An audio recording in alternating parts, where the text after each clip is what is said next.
Hello guys, welcome back to Chart Tips. In this video I'm going to talk about how to restore Windows 10 Firewall to default and how to do this. First you have to go to search and you have to search for Windows security. You have to search for Windows security. Now you have to open this and from here you have to navigate to Firewall and Network Protection. You just have to select this. And over here you have restore firewalls to default, so you have an option to select. You have to select this.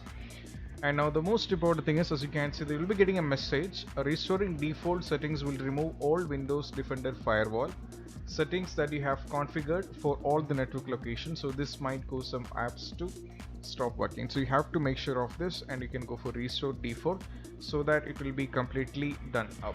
So I hope this video is helpful for you guys, and this video is done by the request of one of our subscribers. So hope this video is helpful for you too. And if you find this video helpful, don't forget to subscribe our channel and click on the bell icon for more notifications. See you soon in the next video. Peace out.